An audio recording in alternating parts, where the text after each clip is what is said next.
Radio was responsible for many great inventions. The ladies, in particular, took to their hearts one such development, the daytime serial.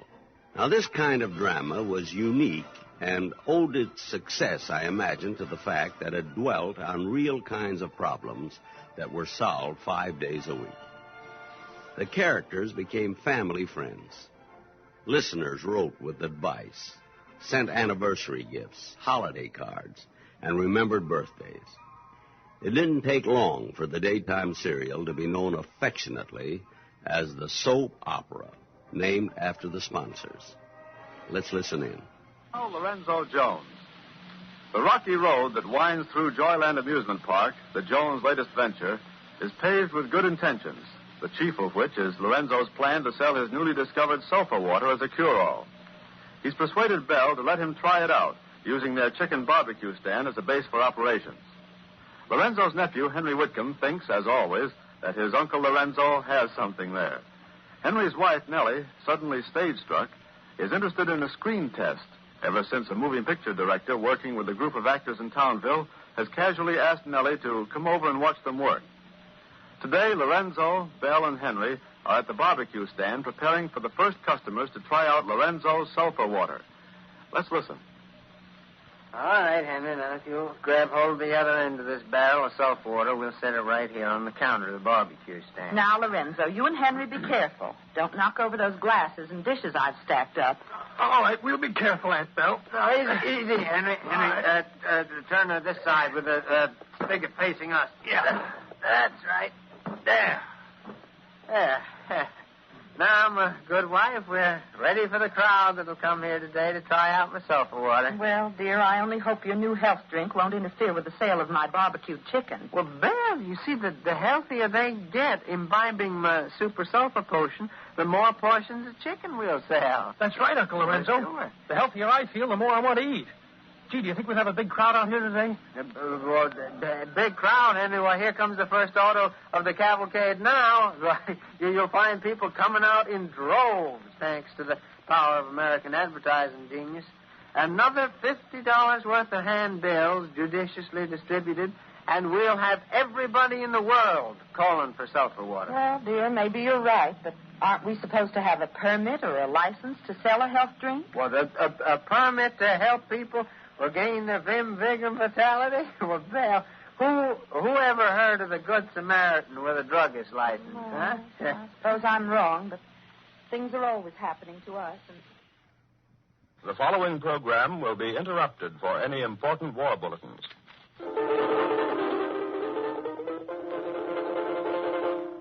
And now, the romance of Helen Trent.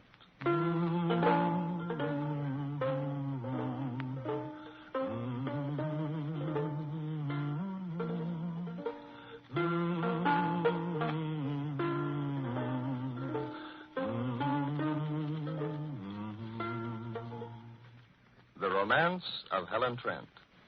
The real-life drama of Helen Trent, who, when life mocks her, breaks her hopes, dashes her against the rocks of despair, fights back bravely, successfully, to prove what so many women long to prove in their own lives, that because a woman is 35 or more, romance in life need not be over. That romance can begin at 35.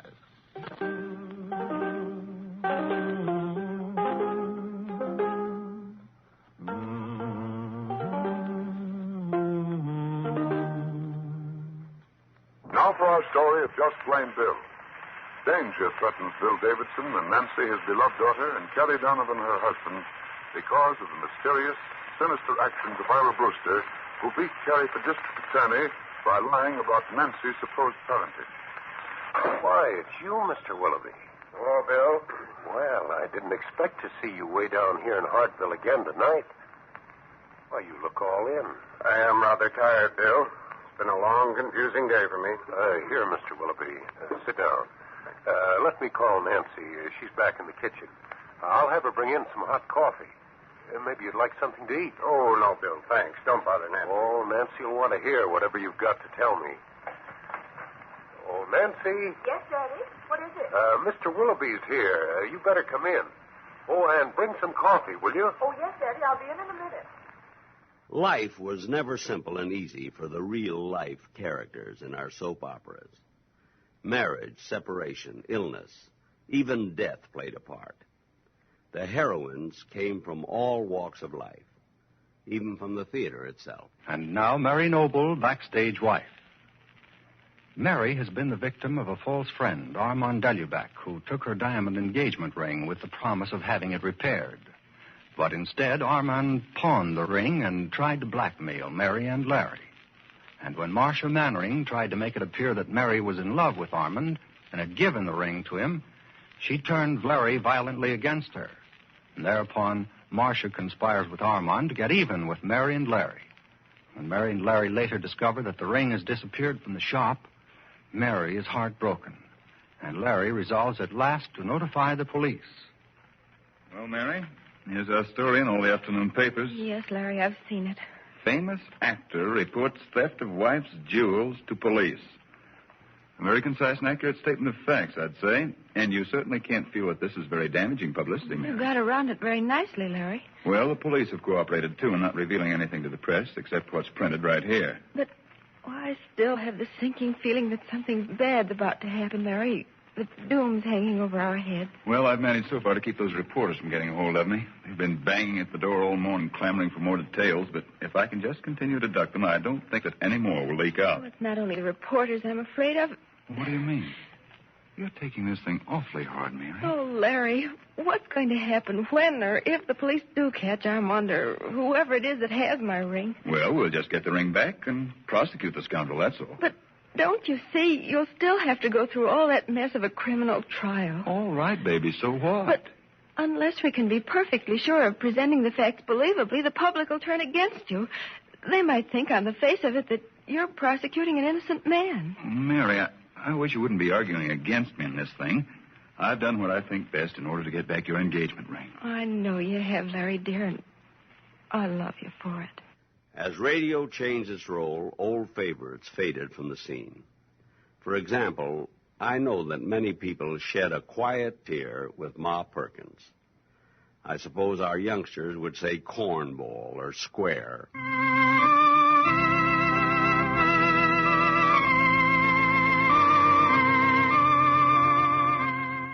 And now, CBS Radio brings you Ma Perkins.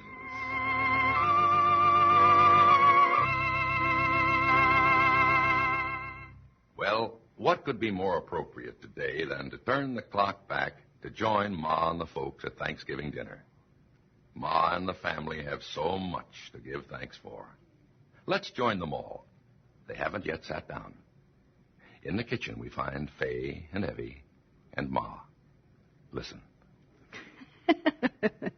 Shuffle and Willie are so hungry. Come on, honey. Let's get the cranberries. Look at the turkey.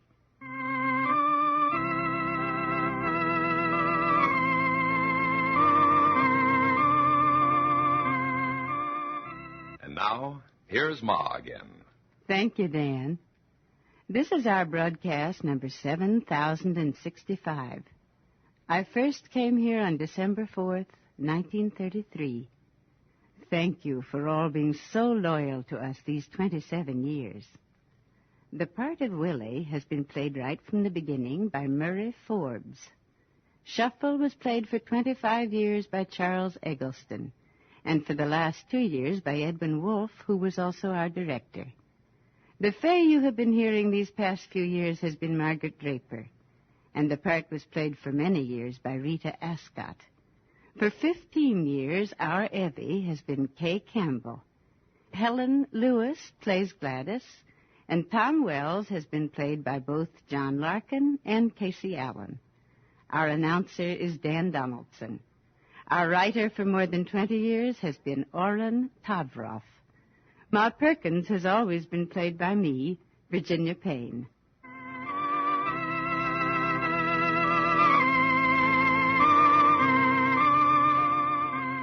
If you care to write to me, Ma Perkins, I'll try to answer you.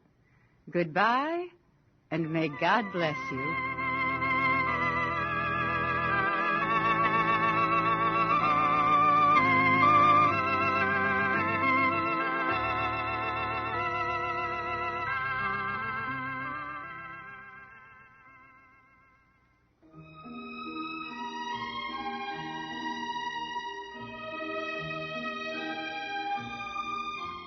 Another kind of daytime radio program was the interview show. Perhaps you remember two of the most famous as the Noontime Kate Smith Show and Mary Margaret McBride. Now, Mary Margaret McBride is still on radio in many cities. Certainly, she must own a record, for her first broadcast went on the air in New York, May 3rd, 1934. Her guests have ranged from the great political figures to folks in the news. I don't know whether this is really a respectful way to speak about a vice president, but one of the boys who do some work around your office, Mr. Vice President Barkley, said to me, "Doesn't that guy ever get tired?" And I said, "Well, how would I know?" He said, "Well, I didn't mean you to answer the question. It was just one of those rhetorical questions." Yeah. He just said that you tire them all out. Somebody at the Meet the Press yesterday out in the audience asked me that question, if I never got tired. And what'd you say? I said I've never had a feeling of fatigue or exhaustion in my life.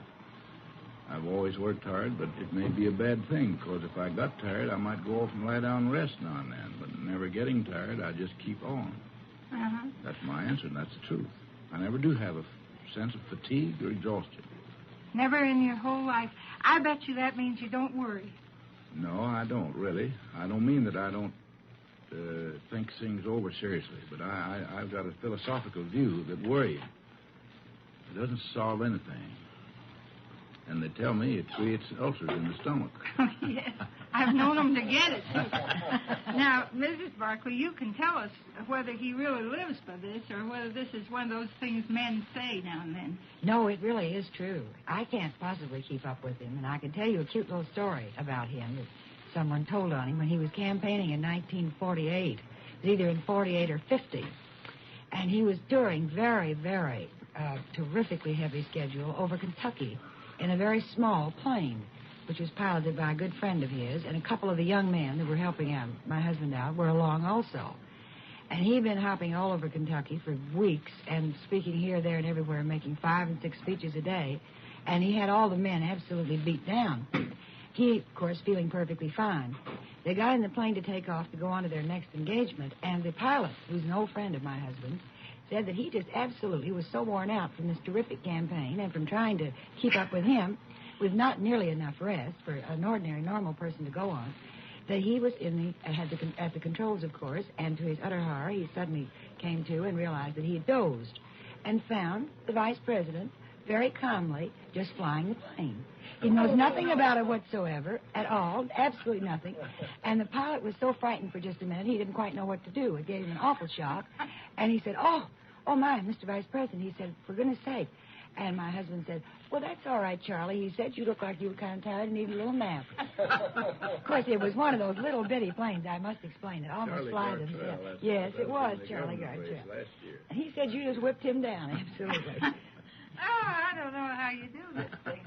But I certainly would have been a little bit. That means he's never afraid either. No, he hasn't a nerve in his body, not one.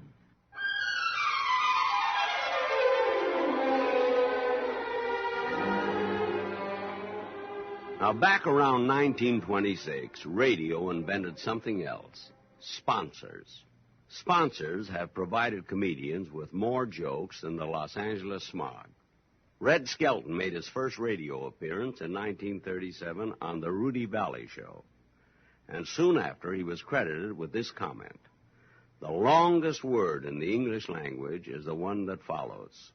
And now a word from our sponsor.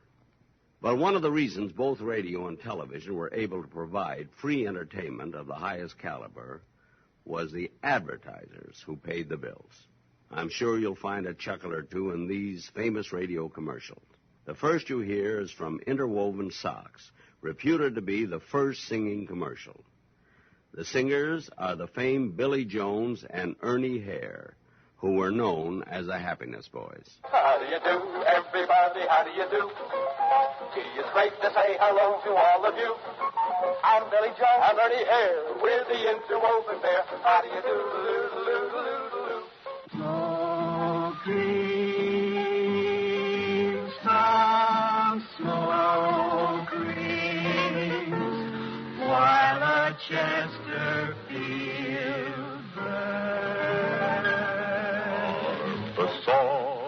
Barbasol, the brushless shaving cream supreme, leaves your face so smooth and clean. Pepsi-Cola hits the spot, 12 full ounces, that's a lot. Twice as much for a nickel, too. Pepsi-Cola is the drink for you. Rinso white and Rinso bright. L-A-V-A. This is Sandy Becker saying, keep cooking with Crisco. It's all vegetable. It's digestible. Longines is not lightly called the world's most honored watch.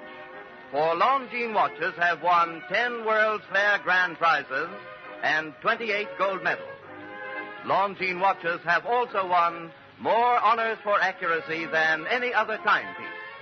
Longines, the world's most honored watch, is a product of the Longines Whitnor Watch Company.